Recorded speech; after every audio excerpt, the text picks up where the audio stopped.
Ladies and gentlemen, I do believe we have a failure of communication going on. You see, the Angry Viking has had a very interesting couple of days. Tonight, as you know, All Elite Wrestling, but we'll get to that in a little bit. We're going to have a little story time. We're going to end it with a couple of questions for y'all to throw down in the comments sections below. Now, I don't need my spectacles for story time because the story's all up in here. Yes, indeed. So, ladies and gentlemen, let me tell you how things have been going with the Angry Viking, the bully. You see, a while back I did something stupid. I went and loaded up a truck box all on my lonesome. Yes, I went and unbolted it from the frame, lifted it up, threw it down on the ground, and then I proceeded to load it up onto another truck box. Now, I had to do this on my own because, one, my son was injured and still injured, still recovering. And two, the other kid that's here, if he doesn't have a pillow under his head, then life just ain't happening for him. So, didn't feel any pain for a couple of days because the adrenaline from it all was really pumping through my veins. And I started noticing I was having a little bit of trouble moving my left shoulder. And I let it suffer, it's nothing. I did it to myself. It'll go away. I started losing feeling in my hand. Kept on letting it go. And then I started losing mobility. So I can get my arm about that high, and that's about it. And about the same way if I raise it to the front. So finally I see my doctor. Tells me, not a pinched nerve there, Pete. You went and tore some tendons in your rotator cuff. It's like, okay. I can deal with that. I've done it before. Well, got to go through physio and all that. In the meantime, went to get out of my car, and a loud pop came from my back. So I threw my back out simply by climbing out of my car. And this is going somewhere. This is going somewhere a little bit interesting. So I'm having troubles bending over. As you know, I've got 3 dogs. I'm a big dog lover. I've got 2 small ones, a little Shih Tzu, a little Jack Shit. That's a Jack Russell Shih Tzu cross. And then I've got Jojo, a German Shepherd Husky and Irish hunting dog. She is a biggin, and I am the only one that can walk her. Knowing that I'm having issues bending over and everything, I choose my path to walk her very wisely. I know I can't bend over and clean up her crap. So I either bring her to one section where it's high weeds and let her do her business there, or I could take her to a big empty lot that no one lives at. There's there's neighbors around, but I mean, like, no one takes care of the lot. The grass just keeps on growing and growing. So I let her do the business there. Well, one of the tenants in I think it's a quadruplex, decides to start screaming at me, and these are his exact words: "Are you gonna pick up your dog's crap?" I'm trying not to swear here, folks, because we're supposed to be all kinds of child friendly here, because parents can't control what their children watch on YouTube. So I am trying to be considerate of YouTube's wants. I've had issues with this guy before, and it's always with this guy holding a bottle of beer in his hand, yelling profanities at me. Well, the attitude kind of bubbled up inside of me. So I just looked the man up and down. He's about 5'10", maybe, if I'm being generous. I'm 6'2". And I simply replied, absolutely not. He doesn't need to know my problems. He doesn't need to know my business. So he proceeds to tell me, how he is going to come over the fence and make me eat it.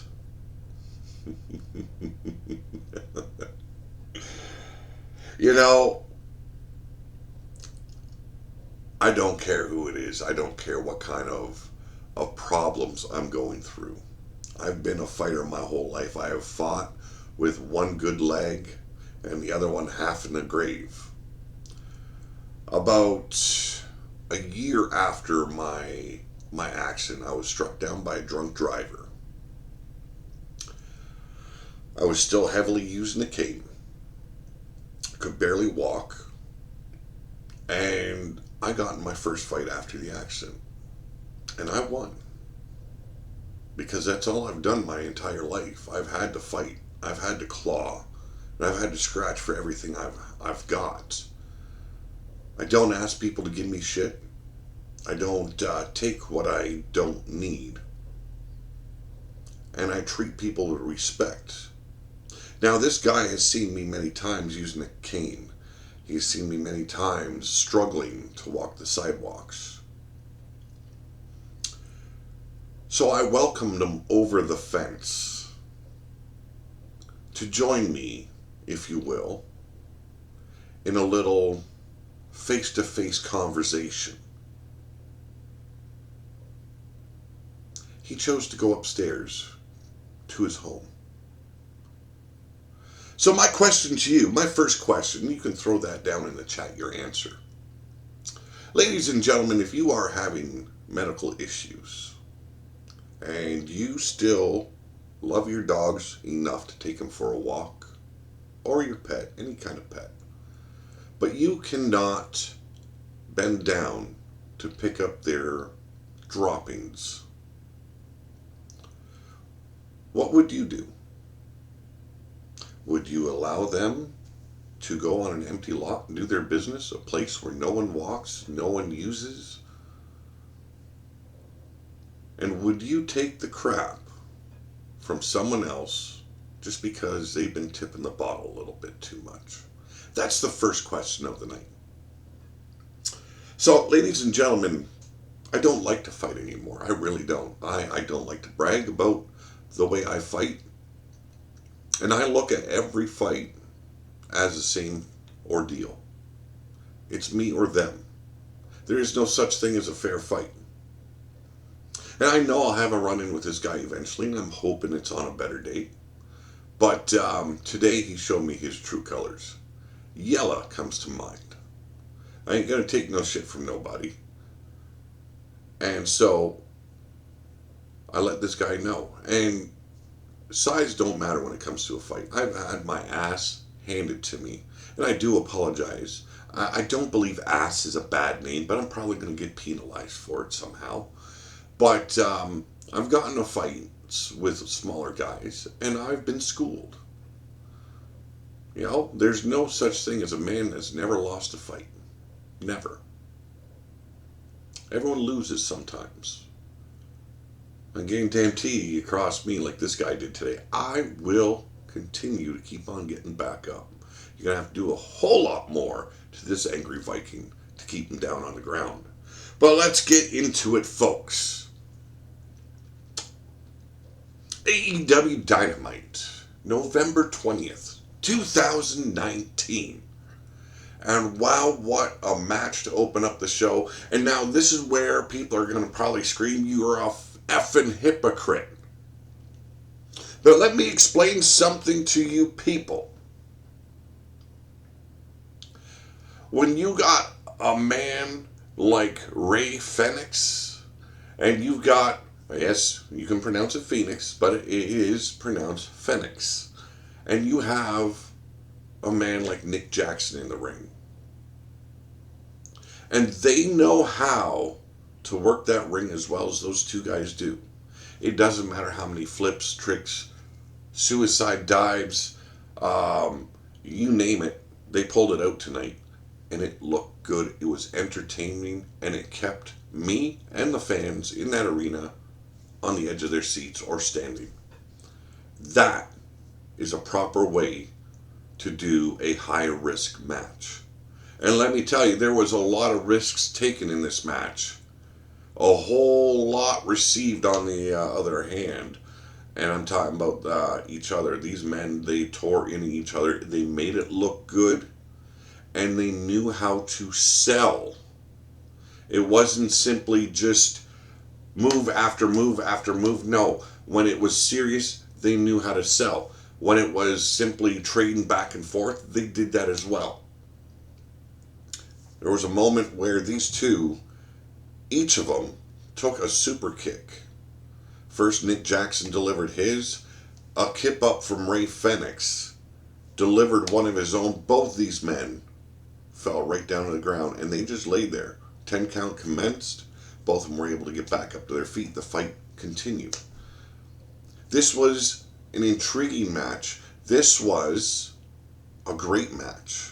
This was the proper way to do a high octane, insane style of, I would have to say, freestyle kind of wrestling match.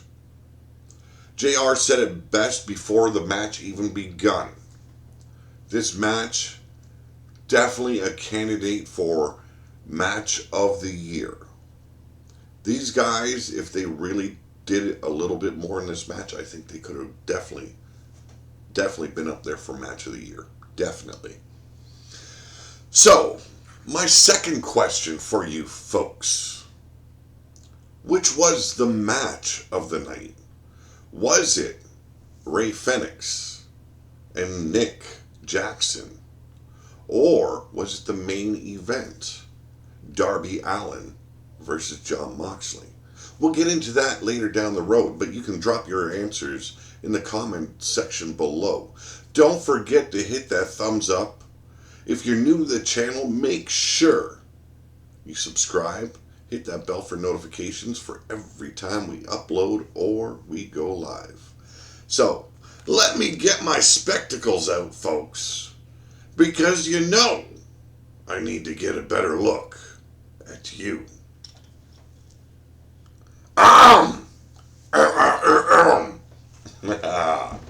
So, let me pull my notes up here, and I took a lot of notes, and I don't think I'm going to use them all. But opening bout, Ray Fenix taking on Nick Jackson. Ray Fenix or Ray Phoenix, however you want to pronounce it, of the Lucha Brothers. And Nick Jackson, one half of the Young Bucks. These guys have had an ongoing rivalry from the very beginning of AEW and before. I think the biggest thing is trying to prove and outdo and one-up the other team. And thus far, I'd have to say the Young Bucks are kind of taking their licks here in these matches against the Lucha Brothers. Very high-octane match it was. Started off fast, ended just as quickly. A very, very well done match between these two high flyers, risk takers, and it went all over the damn place. Inside the ring, outside the ring, it was beautifully done. There was moments where I seen Ray Phoenix doing a springboard diving headbutt, caught Nick Jackson twice, and there was other times where it was super kick avoided, and only to be met with a roundhouse kick in the end. This match, high octane, I believe is the correct terminology to use for this match, because wow. At one point, Ray Phoenix nailed a swanton bomb, and it looked like his full weight landed right on the chest, on the rib cage of Nick Jackson. Still, Nick Jackson found a way to fight back. Ray Phoenix missed a penalty kick before eating multiple knee strikes from Nick Jackson. Jackson then hits a running bulldog and a running knee strike. Got a near fall. Jackson and Phoenix both attack each other with super kicks. Was unbelievable. I believe this is the moment where Nick Jackson caught Ray Phoenix under the chin with a super kick. Fell down, but automatically kicked back up and connected with his own super kick. Both of them laid out. The referee commenced with the 10 count. Both men were able to get back up on their feet. It continued. Unrelenting attacks by both of these men. We see Nick Jackson use the sharpshooter on Phoenix. Phoenix was able to struggle free. If Jackson, I think, would have sat down just a little bit further, torqued on the legs just a little bit more to put more pressure on the back as well as the knees, could have been done right there, but then the story would have ended. And this was a story, folks. This was a story being told by both of these men. And both of them were telling the story of who was better than the other. Who could do more and who could move the quickest. And whose moves had the most impact. And it was very indecisive at the beginning. Even in the middle. But right there at the end, man, it was over in a heartbeat. Ray Phoenix hits Jackson with a springboard head kick. Phoenix then nails Jackson with a muscle buster, gets the 1-2-3. Ray Phoenix defeats Nick Jackson in the opening bout. Like I said, there's nothing more I can really say. You have to watch this match to know what I'm talking about. These guys were all over that ring. They took risks that, frankly, they shouldn't have. You know, that is my biggest concern with AEW, is being as young as they are, a fledgling company. The risks that some of these guys are taking. What is going to happen when you have a guy like Ray Phoenix or Nick Jackson out for multiple months because they botched a move somehow and a severe injury was sustained? You know, by far, I would have to give this a... Jesus, you know, I don't want to just be liberal with it, but 4.5 stars out of 5, man. This match took the fans to the limit.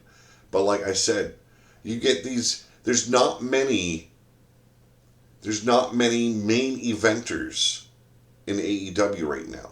There's not too many that have that caliber and that experience and expertise to be classified as a main eventer. These two guys in an opening bout gave you a main event status of a match. And if one of them goes down, that is 1 star that is not going to be on TV.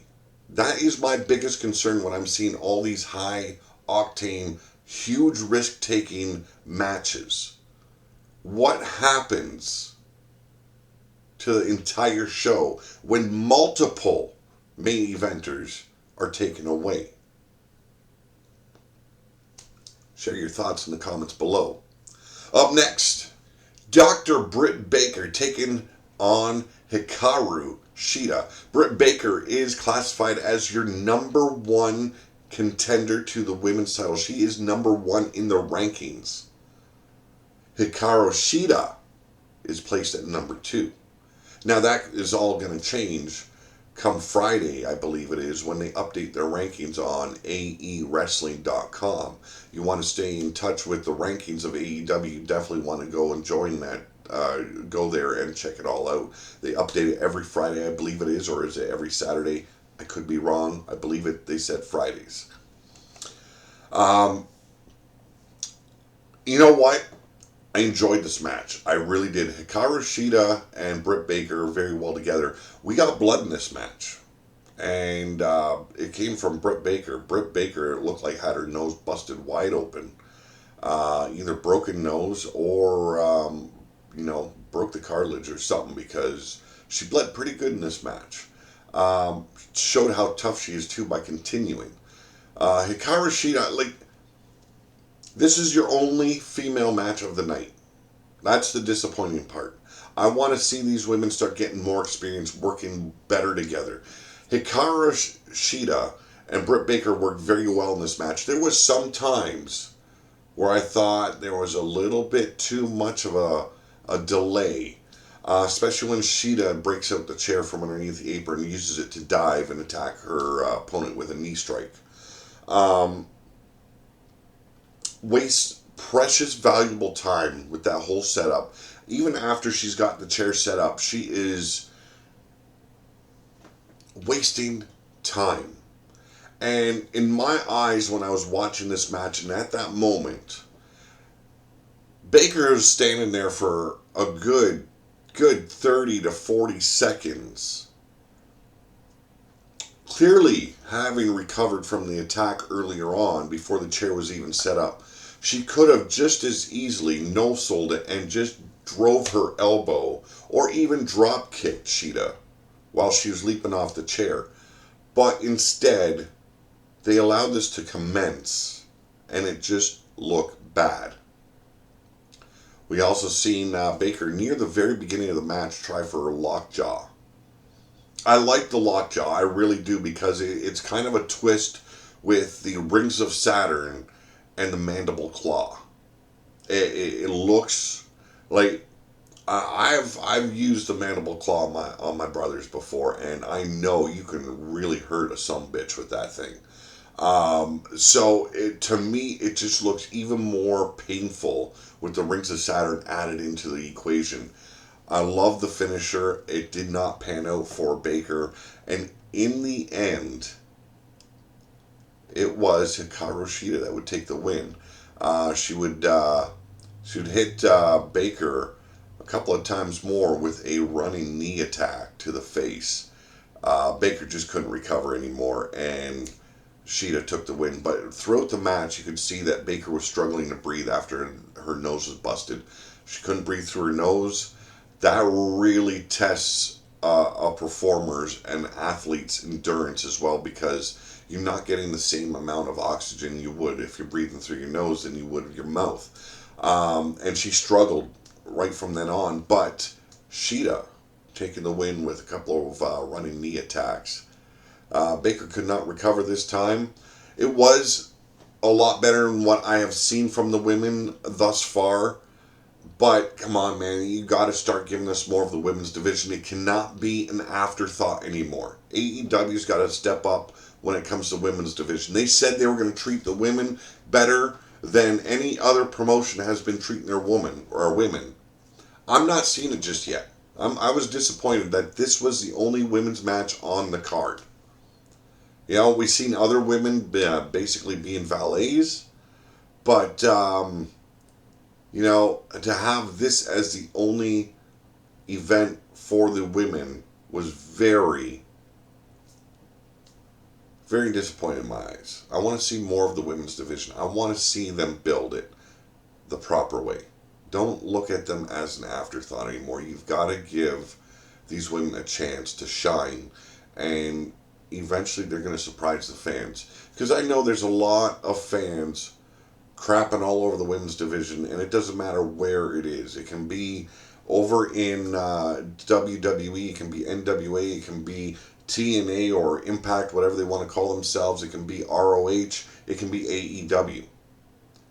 Every women's division is going to get crapped on. They've got to start giving these women the opportunity to shine. And like I was stating in my last video, it would not hurt to start having one house show a week and allowing these women wrestlers and these male wrestlers that are struggling, give them an opportunity to get to know each other, hone their craft a little bit more, because I'm telling you, there are some wrestlers here that need that experience, and I would love to see someone like Billy Gunn passing on that knowledge. You know, Tully Blanchard, Dustin Rhodes, you know, pass that knowledge on to these kids. Let them get better. Give them an opportunity, because there's a tag team match later on. It was a tribute match, but I'm struggling with the team. From Hikaru Shida picking up a win using multiple knee strikes and a Falcon's arrow, it finally had worked out for her. But a video package begins to air, and it's about this big guy being bullied in the subway. Gets on the subway train, and he notices an ad come on the video or TV screen. They're in. I didn't know they had TV screens on subways. Maybe they do. I don't know. But all in all, it ends up being a recruitment drive for the Dark Order. I think it could have been done better. A thing called the Dark Order, a group called the Dark Order, I would have pictured something a lot darker, a lot more sinister, but they're opting to go a different route. We get the Dynamite Dozen Battle Royal up next. Hangman Page, Orange Cassidy, Chuck Taylor, Kip Sabian along with Penelope Ford, Jimmy Havoc, Jungle Boy, Marco Stunt, Pentagon Jr. with Ray Phoenix, Sonny Kiss, Joey Janela, MJF, and a little bit of a legend here, Billy Gunn. These are the men taking part in this Dynamite Dozen Battle Royal. Now the match begins with Ray Phoenix moving or removing his mask only to reveal himself as Christopher Daniels. Taylor takes that opportunity to dump the distracted Pentagon Jr. out of the ring, eliminating Pentagon Jr. A brawl breaks out between the remaining competitors in the match. MJF dumps Kiss out of the ring after he was posing with Gunn, bouncing the ass a little bit. Billy Gunn wanted to show him what he could do. In the meantime, MJF disposes of Sonny Kiss. We then get a bunch of the wrestlers, actually every single wrestler in the ring, attack Billy Gunn. Billy Gunn was the biggest man in that match. Gunn fights him off in the traditional Andre the Giant kind of throw them off, and damn, that was stupid. Shit. Gunn eliminates Havoc with a clothesline over the top rope. Stunt jumps on Gunn's back. Gunn dumps him out of the ring for another elimination. Havoc returns with a staple gun in hand, attacking everybody with it. The referees get Havoc finally removed from the ring and back him up. Goes to commercial break. We return from the break to see Sabian and MJF working over Taylor. Sabian focuses his attacks on Billy Gunn. Gunn fights back and he attacks everybody in the match with strikes. Cassidy steps up to Billy Gunn, does his little sloth-like kicks, and is eliminated by MJF.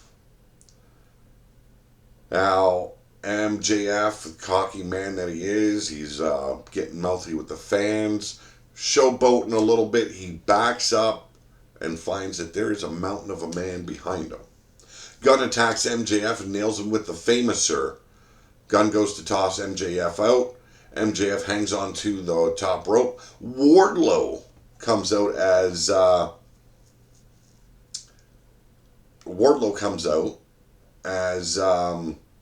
MJF, Gunn is trying to eliminate MJF still, and distracts Billy Gunn. Page flips over the top rope, Hangman Page, if you will, and hits the buckshot lariat. Gunn goes after all of the competitors left in the ring. Taylor is knocked to the ring apron and Ford distracts him so Sabian can get the elimination. Jungle Boy then uses a Rana to knock Sabian out of the ring for an elimination. MJF, everyone thought he was eliminated. MJF sneaks up behind Jungle Boy and he eliminates him to end the match. It will be MJF and Hangman Page next week to get the Dynamite doesn't ring.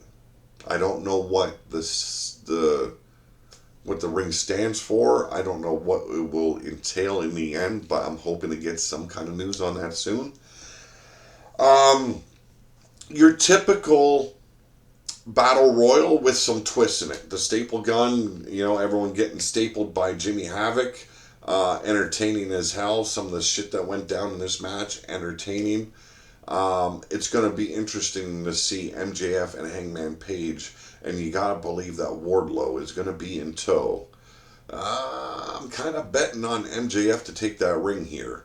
I just got that sneaky suspicion Hangman Page is going to get assaulted in a bad, bad way.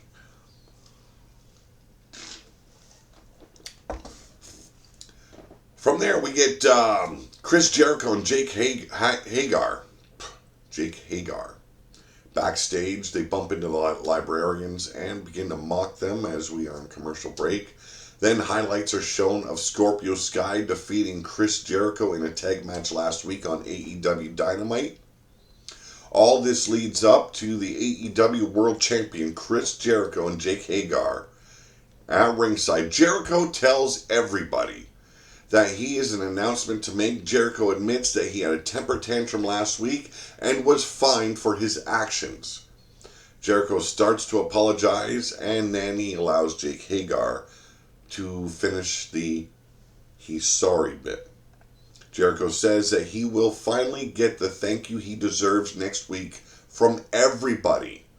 Goes on to say that a Thanksgiving celebration will happen next week here on AEW Dynamite. Jericho says next week's celebration will be a great moment. SCU then interrupts and makes her way down to ringside. Scorpio Sky has a microphone and he calls Jericho's apology admirable. Sky says Jericho threw the tantrum last week because Sky pinned him. Sky follows that up with he was celebrating all weekend after the big victory, that he never meant to embarrass him last week. Jericho, this angers him greatly, says that Sky isn't in the same league as Jericho. Goes on to say he is the greatest of all time, and they will have a singles match. Chris Daniels says they need time to prepare. Scorpio and Jericho says the match will happen next week. Frankie Kazarian mocks Jericho and they goad him into giving Scorpio Sky a title shot. Sky says he has been waiting for 15 years for an opportunity, and he promises to make Jericho his bitch. Well, he said Jericho will no longer be known as Le Champion, but La Bitch. A huge brawl breaks out, and the rest of the Inner Circle attack. Daniels and Kazarian get handcuffed to the ropes as Sky gets worked over. The Jurassic Express come out, and they get laid out until Luchasaurus goes face to face with Jake Hagar.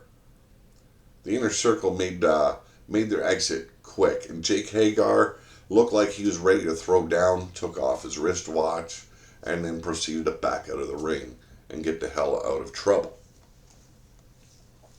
So I'm kind of interested to see if Jake Hagar is going to actually wrestle or is he strictly just muscle there. I would love to see Luchasaurus and Jake Hagar mix it up. We all know Jake Hagar is in MMA. Luchasaurus definitely knows his martial arts abilities. I'd love to see these two big men clash. Right then and there, we go from Peter Avalon and with Leva Bates coming down the ring. Luchasaurus is already in the ring waiting for him. This was the upcoming match. Marco Stunt and Jungle Boy remain at ringside along with them. This match was a squash match. The match begins with Avalon grabbing a microphone, promising to turn Luchasaurus into motor oil. Luchasaurus drops immediately with a kick to the head. Then nails Avalon with an inverted powerbomb for the 3 count. Like I said, it was a plain out squash match. There was no reason for this match other than to say, hey, we need to let this man blow off steam after going toe to toe and nose to nose with Jake Hagar. Bada bing, bada boom. This match was over. Luchasaurus is back after an injury. Maybe he still needs a little bit more time to heal. That's why it was a squash match. Who knows?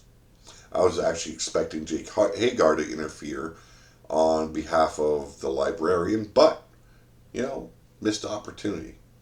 From there, we get the Matt Travis Memorial match. Proud and Powerful, Santana and Ortiz take on Private Parties, Isaiah Cassidy and Mark Quinn. Now, if I heard correctly, this match, this memorial match, was due to a fallen friend. I believe Matt Travis had ties and friendships with all four of these men. They lost their friend and they wanted to have a tribute match. Now, I'm not going to go step by step through this match. Frankly, I wasn't all into this match. I loved some of the stuff that went on in the match. I'm not going to say it was a total bad match. Private Party needs more experience in that ring. They need more time to develop and hone their skills. It's clear as day. I don't care what anyone says.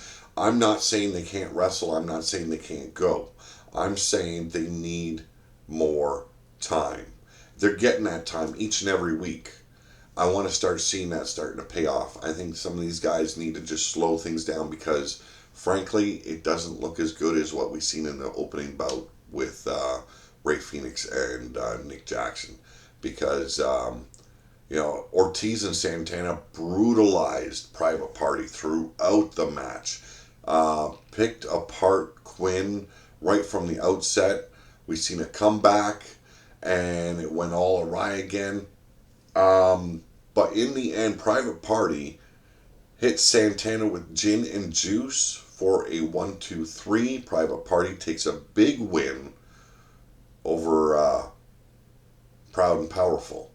Clearly an upset in my eyes. Santana and Ortiz, they work fantastic together. They know how to sell. They know how to tell a story in that ring. They know how to get violent in that ring. Private Party, like I said, they need more time. I'm not saying I'm not into them as a tag team. I just think they need more time to develop and hone their craft. Now, following this match, Sammy Guevara runs in because Nick Jackson got involved in the match when Proud and Powerful pulled out the old sock with, I think it's baseballs or tennis balls in there, whatever. Nick Jackson stopped the attack, snatched the sock out of the hand, and Sammy Guevara took it upon himself after the match was concluded to attack Nick Jackson on the outside. Dustin Rhodes runs in, takes out all members of the inner circle that are down there, and cleans house. Nick Jackson and Dustin Rhodes hold Private Party's arms up in the air for their victory. But like I said, it was not the best match of the night. I probably would have said 2.5 stars in this match. It's a tribute match. I ain't going to be friendly about it. We get a video package after that showing Kenny Omega training for his return to action next week. Omega tells the fans that they have seen him do non-Kenny Omega things in recent weeks. Omega says things started going wrong when he lost to Pac at AEW's All Out. Omega says he will get a chance for revenge and to restart everything next week. This is a bit of a weird promo, and he even admitted he's not a promo guy. But I thought it was odd as shit. It looked like he had maybe 20 pounds of weights on the bar, and that's what he was benching. And then he asks his buddy to add more weights, but tells him to stop after adding another 10 pounds to one side. Says that's enough. At the end of that video, he's doing his bench press, and it starts to tilt on him. It was a bit weird. I think it could have been better done. I think he treated it a little bit too much like a joke. If he's really looking for a storyline where he finds his redemption, gets back on his winning ways, this was the wrong way to go about it. I love Kenny Omega, don't get me wrong. I just think it could have been done better. We come to our main event of the night. Jon Moxley taking on Darby Allin. Last week, Jon Moxley basically challenged the entire locker room and basically told everyone, you're all too chicken shit to get in that ring with me. Because I'll send you home, and it's going to be in a body bag, basically, is what he stated.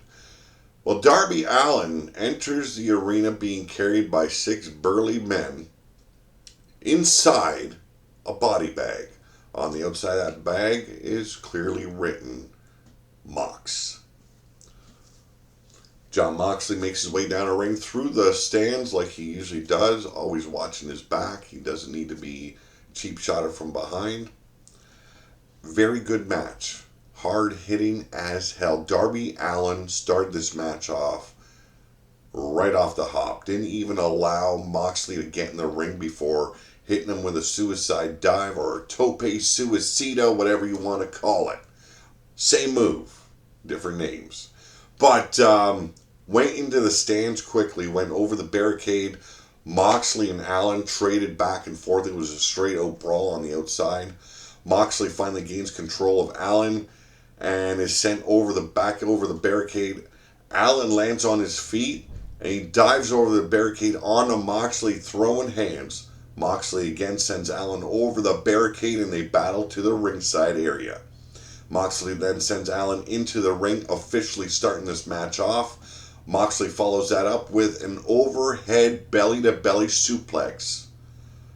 Moxley gets Allin in the ring. I'm sorry, I got a little bit ahead of myself. Sometimes I miswrite shit. The overhead belly-to-belly suplex was done before they made this match official.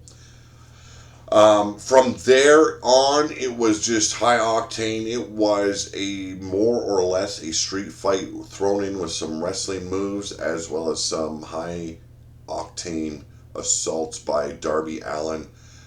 We witnessed Moxley stuffing Darby into the body bag, stomping away, the referee having to force him off, finally opening up the body bag so that way Darby Allin could escape.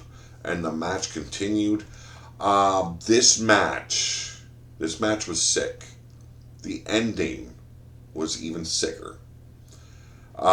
We seen Darby Allin force the fingers wide apart of Moxley while they're perched or struggling to perch themselves up on the top. Moxley was looking for a superplex to the arena floor. Darby Allin rips his fingers apart, puts them over that turnbuckle post, and then steps on those fingers.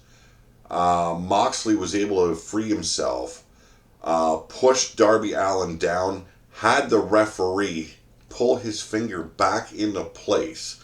You could see him struggling throughout the rest of the match with this issue. Allin hits Moxley with a code red for a near fall. Allin then goes for the coffin drop, but fell right into the clutches of Moxley with a rear naked choke. Allin again rolls up Moxley for another near fall. Moxley goes to the top rope. Allin follows him up. Moxley bites Allin before landing a super paradigm shift, basically that Dirty Deeds DDT. It was a sick looking finish. Got the 1, 2, 3. You could hear JR scream. He just broke his neck, and seriously, it looked like it. It looked like Moxley just went the wrong direction. You could see there was a little bit of slippage when they came off for the paradigm shift, but Moxley's still able to land it, and I'm hoping he protected that kid's neck enough because it was a sick, sick ending to that match. Every time Darby Allin steps in that ring, he's giving the fans a reason to connect with him, a reason to have them sitting on the edge of their seats, a reason to be standing up and chanting his name. Throughout this match, you heard the Jon Moxley and Darby Allin chants going back and forth. The fans couldn't pick or decide who they wanted to win this match. In the end, Jon Moxley made it simple for them.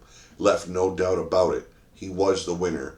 Hit the paradigm shift, As sick as it looked, man, wow.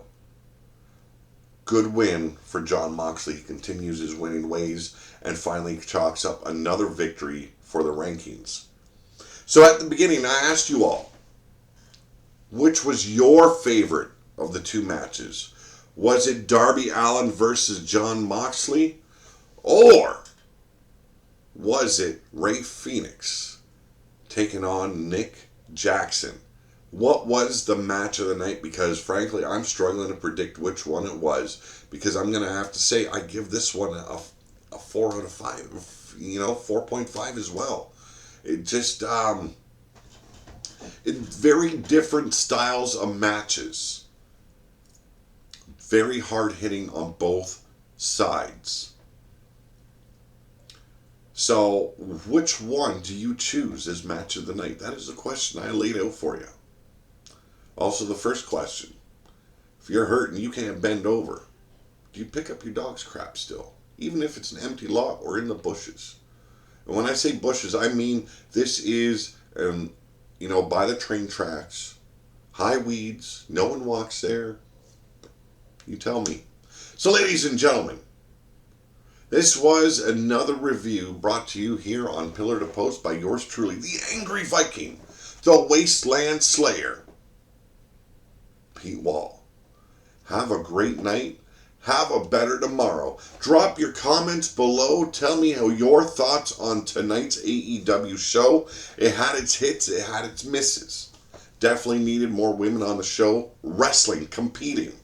Come on, give us some more AEW. We need it. You got some great talent in that women's locker room.